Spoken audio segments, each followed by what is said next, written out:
Bueno, si bien yo voy a hablar de algunas cuestiones de suelo, la idea después es que lo vayamos complementando. Muchas de las cosas que yo voy a retomar acá en el salón, después se van a ver en las paradas a campo, así que por una cuestión de tiempo, tal vez algunas cosas las pasemos un poquito rápida, pero la idea es que después se vuelvan a retomar. Como yo les comentaba, vamos a hablar un poquito de lo que son el manejo de los suelos después de la inundación. ¿Toqué algo?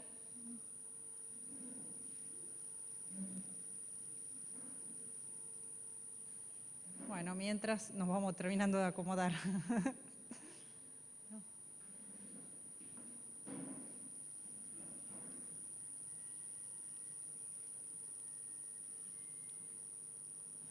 Y esta charla yo la dividí en dos partes. Por un lado, contarles un poquito después de las inundaciones qué efectos encontramos en el suelo y después, en función de esos efectos, qué cultivos deberíamos poder implantar. Nosotros cuando hablamos de suelo tenemos que tener en cuenta que el suelo es un sistema complejo que tiene una mitad, que es una parte mineral, y la otro 50% de su fracción está dividida por suelo y aire. Por supuesto, en la medida que un suelo se empieza a anegar, cada vez los poros que deberían tener aire se empiezan a llenar de agua. Entonces, a esa falta de oxígeno hace que muchas funciones del suelo de alguna manera se vean limitadas, como puede ser la disponibilidad de algunos nutrientes. Cuando nosotros hablamos de inundaciones y los efectos que puede tener del suelo, muchas veces se dice que de acuerdo al origen de la inundación, esos efectos pueden ser de alguna manera temporarios o permanentes. Cuando nosotros estamos hablando de una inundación que se da por un efecto de demasiadas precipitaciones, agua de lluvia, es decir, la incorporación de agua sin sales, generalmente esos efectos suelen ser temporarios y no hay problemas de salinidad. No obstante, en nuestra región se fue dando un efecto, podríamos decir, complejo, donde si bien nosotros tuvimos altas precipitaciones, eso fue haciendo que nuestras napas fueran cada vez más cercanas a la superficie. Entonces, de acuerdo a la composición de sales que tengan nuestras napas, en algunos casos podamos tener suelos que haya con problemas de salinidad y en otros no. Es decir, que en estos casos estamos teniendo como los dos factores, un efecto de agua de lluvia y un efecto de ascenso freático.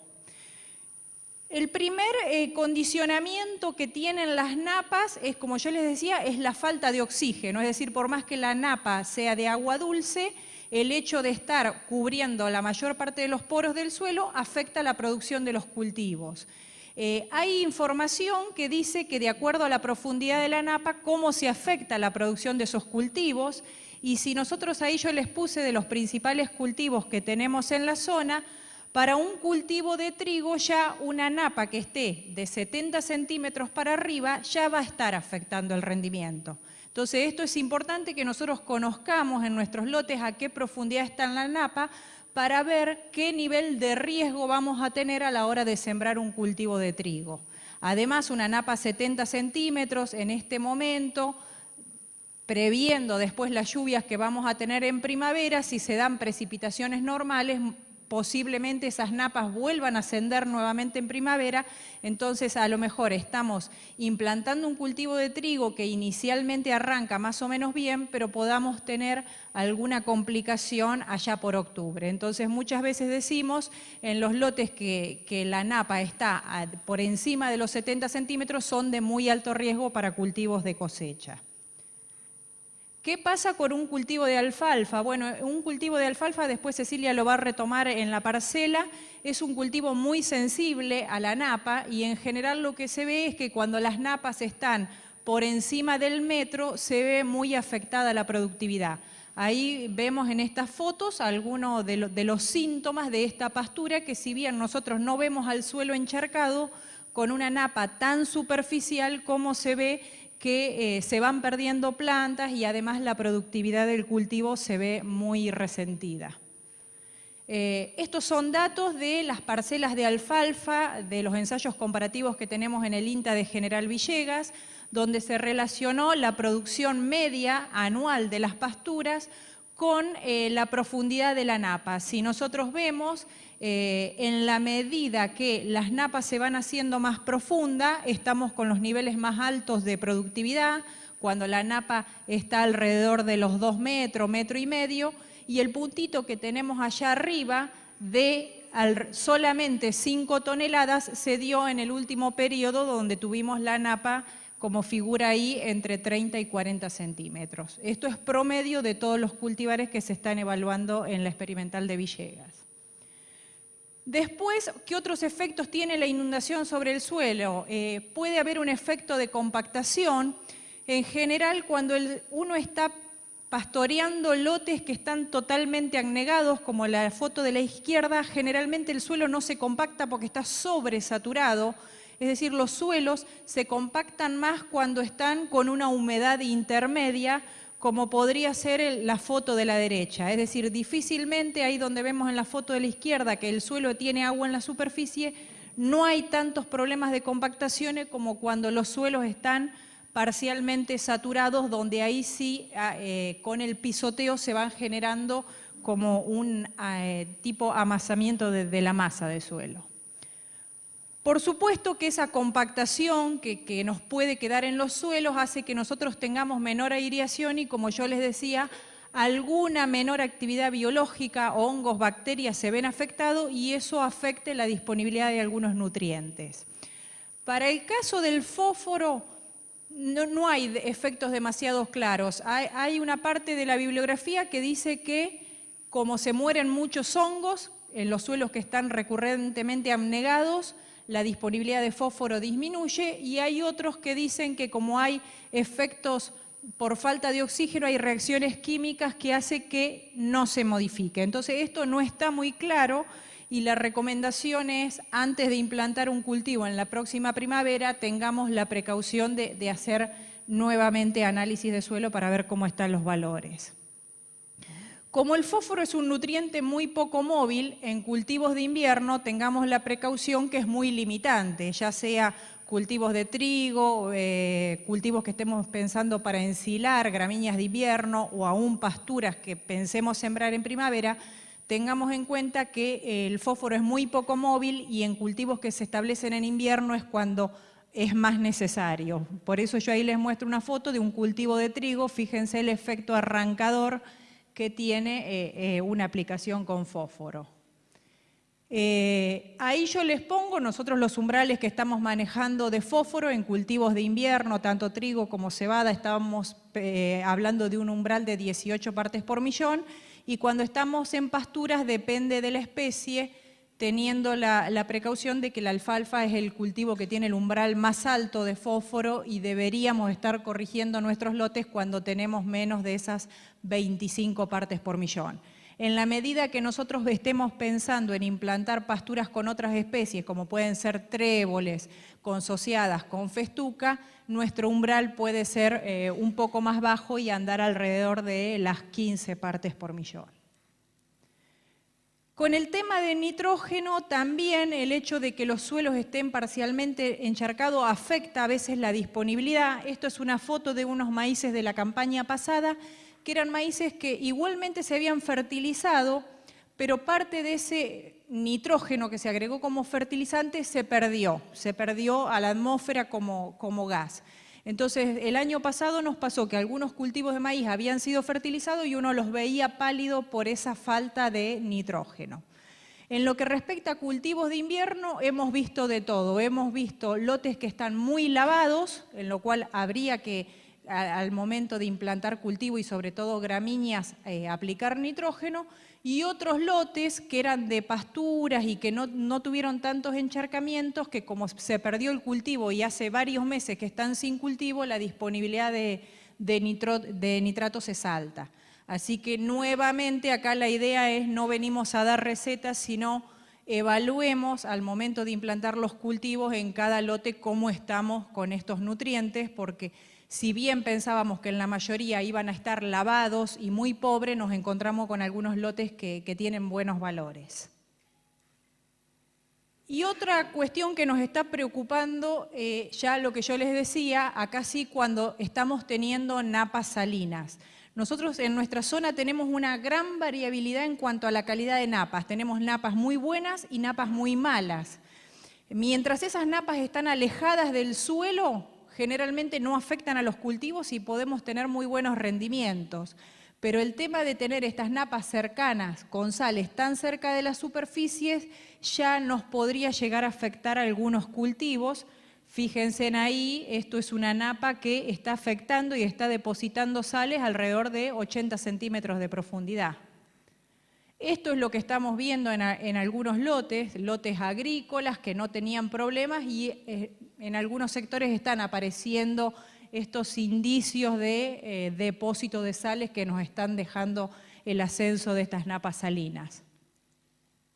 Estos son algunos relevamientos que nosotros hacemos de diferentes calidades de napa. Yo ahí no quiero, son de otras zonas, pero fíjense, hay napas, lo que están en verde, que son napas muy buenas, y hay napas que están en rojo, que están con valores muy altos de valores de pH. Fíjense, lo que están en rojo son valores de pH de alrededor de 8 o 9 valores de pH, valores de RAS de mucho sodio. Entonces, son napas que cuidado con lo que vamos a sembrar y con el manejo que hagamos de ese suelo. También tenemos que tener en cuenta que la cantidad de sales en el suelo cambia, va variando a través de los meses y generalmente a la salida del invierno es donde tenemos mayor concentración de sales en superficie, porque estamos ahora atravesando un periodo tal vez de menores precipitaciones, entonces el agua algo se evapora y nos están quedando esas sales. Entonces, cuidado con el tema de tratar de mantener los lotes cubiertos, sobre todo ahora a la salida del invierno, que es donde las sales mayormente se concentran. En cuanto a tolerancia a sales, sabemos que hay cultivos que tienen mayor tolerancia, la cebada tiene mayor tolerancia que el trigo, el sorgo mayor tolerancia que maíz. Entonces ustedes vayan evaluando en función de cómo van saliendo cada uno de sus lotes, qué cultivo puede ser el más recomendable. Nuevamente, para mostrar la alfalfa, como les dije, es muy sensible a tener una napa cerca y además si esa napa es salina, aún más. Esto es un ensayo en maceta, pero lo que está acá abajo, lo que está con circulitos blancos, es una napa salina y fíjense, niveles de productividad bastante más bajos que si tuviesen una napa de agua dulce. Nuevamente, esa falta de productividad se da por niveles de sales altos, por eso en este gráfico tenemos, en la medida que aumenta la conductividad eléctrica, cae la producción de materia seca de alfalfa y lo mismo, en la medida que tenemos valores de pH de las napas de 8 y 9, la productividad de alfalfa se ve afectada. Y después, bueno, podemos hablar hoy por la época en que estamos, bueno, después se va a ver al campo el tema de siembras primaverales y también muchos se están preguntando con el tema de los verdeos, hay muy pocos verdeos que se han sembrado en la zona y sabemos que la mayor parte se han sembrado más tarde que lo recomendable, así que el aporte que tengamos de verdeos de invierno en este invierno va a estar bastante afectado. Esto es repetitivo de lo de recién. Después retomamos nuevamente lo de los verdeos. Acá les muestro para que vean, este es un ensayo que tenemos establecido en el INTA La Velita, una alfalfa consociada de festuca más alfalfa, una pastura, perdón, donde la hemos fertilizado con fósforo, alrededor de 100 kilos de super triple, y en el primer año de producción, en un lote que tenía 15 partes por millón, es decir, valores intermedios, hemos logrado esos aumentos de la producción. Hemos tenido un 43% más de producción en el primer año de aprovechamiento de la pastura y la respuesta la tuvimos fundamentalmente más en la alfalfa que en la festuca. No, esto está en cortes en jaulas.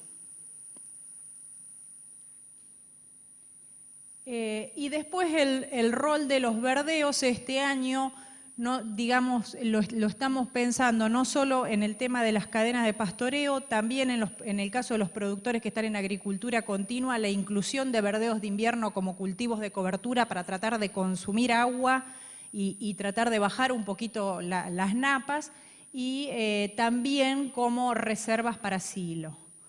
En el INTA General Villegas, para los que conocen, la mayoría desde hace más de 15 años viene desarrollando información sobre producción de verdeos de invierno, que está disponible en la página. Tenemos información de productividad de avena, centeno, raigrases y triticales. Fíjense, ahí tenemos valores máximos y mínimos de producción bajo corte.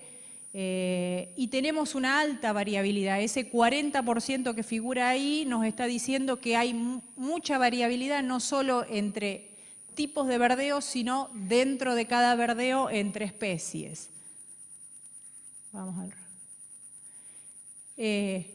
Esto lo sabemos y sabemos que este año estamos jugando con esto. En la medida que nosotros atrasamos la fecha de siembra de los verdeos, la producción de esos verdeos se ve afectada. Este es un cuadro donde en el primer parte se ven siembras de marzo, de abril y fines de abril. Este año hubo hasta siembras de mayo. Bueno, estemos sabiendo que la producción de materia seca va a estar de alguna manera condicionada por ese atraso en la fecha de siembra.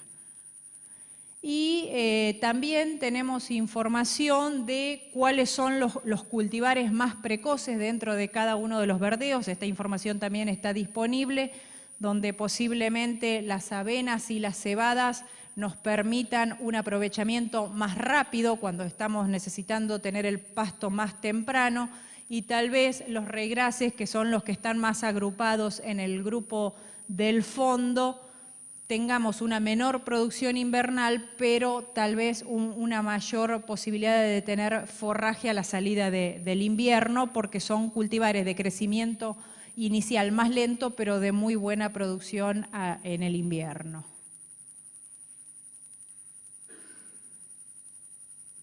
Se me va.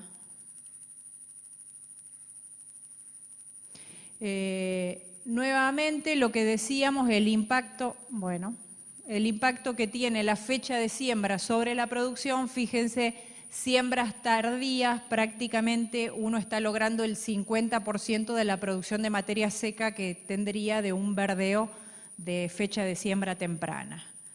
Y por supuesto, otra cuestión que siempre recalcamos cuando se siembran los verdeos es no hablar de kilos de semilla al momento de sembrar, sino de plantas logradas por metro cuadrado, y acá les traemos un ejemplo para que vean. Son diferentes materiales de raigrases donde el peso de mil es muy variable, entonces la densidad de siembra recomendada es totalmente variable. Es decir, podemos estar a veces con un raigras con 15 kilos y con un material de semilla mucho más pesada tener que sembrar 30 kilos. Por eso la importancia de tener al momento de sembrar estos verdeos el peso de mil. Y también hay información de muchos años, tanto en la experimental, comparando raigrases diploides versus tetraploides, y en general los datos que muestran es que no hay demasiadas diferencias entre tipos de materiales, así que en eso nos podemos quedar tranquilos. Y posiblemente para abaratar costos, en este caso de emergencia, optemos por los que tengan semilla más pequeña para estar haciendo una menor inversión. Tenemos ensayos que muestran respuestas al agregado de nitrógeno en los verdeos, lo que yo hoy le decía, monitoreemos cómo estamos con los nitratos en los verdeos. Hay muy alta respuesta, fíjense ahí, 22%, 47% de respuesta al agregado de nitrógeno. Por supuesto, el que dice 74 es el equivalente de alrededor de 150 kilos de fertilizante, pero ya con una dosis baja, la primera de 37, estamos teniendo buena respuesta al agregado de nitrógeno. También se han hecho en algunos casos experiencias de hacer la aplicación de nitrógeno a la siembra o dividida. En algunos casos, en especies como la avena y cebada, que tenemos un alto crecimiento inicial, las aplicaciones se ven más eficientes cuando uno lo está haciendo temprano, es decir, a la siembra lo más temprano posible, porque son materiales de rápido crecimiento. Entonces, si tenemos una limitante de nitrógeno, tratémosla de corregir lo antes posible. Y después tenemos en los últimos años bastante información generada a través de Marianela del uso de las gramíneas de invierno para ensilado. En general ya estamos medio al límite de la fecha de siembra que se considera óptima. Generalmente esa fecha de siembra para ensilar es muy similar a lo que son los cultivos de cosecha, fines de mayo, principios de junio. Hay evaluaciones, tenemos de todas las especies, raigrasa, avena, cebada, triticales, centeno, cualquiera de ellas se podrían ensilar. Y las recomendaciones, lo mismo que decimos, el tema del aporte de nitrógeno en estas gramíneas es muy importante para tratar de cosechar la mayor cantidad de biomasa posible al momento de hacer el silaje. Y el momento óptimo de corte de estas especies son de grano lechoso pastoso. Bueno, la idea es contarle algunos de estos ensayos medios breves de silaje de verdeos de invierno. La importancia que tienen estos verdeos es que estamos generando un silo en otra época del año, tenemos mayor disponibilidad muchas veces de contratista y eso también no compite demasiado con la agricultura porque muchos de estos lotes que nosotros podemos hacer silajes de invierno, después los podríamos destinar a un cultivo de soja o un cultivo de maíz tardío. Por supuesto que la calidad de esos silajes va a depender del momento que uno los corte. Generalmente hay que buscar un compromiso en que si se cortan demasiado temprano tenemos forraje de muy buena calidad, pero pocas toneladas, pocos kilos de materia seca. Entonces hay que buscar un punto intermedio donde tengamos buena cantidad de materia seca y además lograr buenos niveles de digestibilidad y de proteína. En general se consideran, estos son los parámetros para un silo de buena calidad, digestibilidad mayor a 65%, fibra en lo posible menor a 50% y una proteína de alrededor del 15%. Estos son algunos de los datos, campañas 2003, donde se evaluaron centeno, cebada, forrajeras, cerveceras, triticales, avena, trigo y raigrases. Fíjense los niveles de productividad alrededor, ese año de altas precipitaciones se lograron alrededor de 9.800 kilos de materia seca y se hicieron cortes en distintos momentos, espiga embuchada, que sería la primera, espiga visible y grano lechoso pastoso, por supuesto en la medida que atrasamos el momento del ensilado tenemos mayor acumulación de materia seca. Esto es de otra campaña, una campaña de mucho menor precipitaciones, entonces la producción de estos silajes fue menor. Nuevamente se han probado avenas, cebadas, centenos. Acá tuvimos alrededor de 5.700 kilos de materia seca producida. Y particularmente en la campaña 2015 se quiso ver la respuesta al agregado de nitrógeno en estos silajes y era un lote que partía de muy buenos niveles de nitratos, alrededor, claro, 69, 70 kilos de nitrógeno ya al momento de la siembra. No tuvimos respuesta al agregado de nitrógeno y fíjense en niveles muy interesantes de producción de materia seca, 9.000 kilos en avenas, cebada 7.000, triticale 11.000 kilos de materia seca. Y acá tenemos los valores de calidades de lo que yo hoy les decía. Si nosotros comparamos centeno con las dos cebadas, vemos que en fibra es más fibroso, es decir, tienen un poco menor calidad, lo mismo con digestibilidad y también en niveles de proteína el centeno tiene niveles un poco más bajos, es decir, desde el punto de vista de la calidad, las cebadas tendrían mejores parámetros para ser ensilada que los centenos. Entonces, hay veces a igual kilos de materia seca conviene más ensilar una cebada por la calidad que tengamos de ese silaje. Bueno, después yo mostré la mayoría de estos ensayos, los conducen Cecilia, Marianela, Daniela, así que los van a ver después en las paradas, así que cualquier aclaración que quieran la pueden hacer a campo.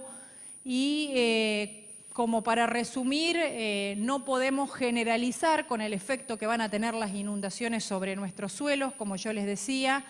Las profundidades de las napas son muy variables en nuestras zonas, tenemos napas salinas, napas no salinas, suelos que estuvieron mucho más tiempo con el agua, entonces debemos tener que evaluar en cada caso cómo van quedando nuestros lotes. Si podemos analizar la calidad de esas napas, mejor. Ahora después vamos a ver a campo cómo se mide la napa y un análisis muy simple de pH y conductividad, por lo menos para saber cómo son los valores de sales.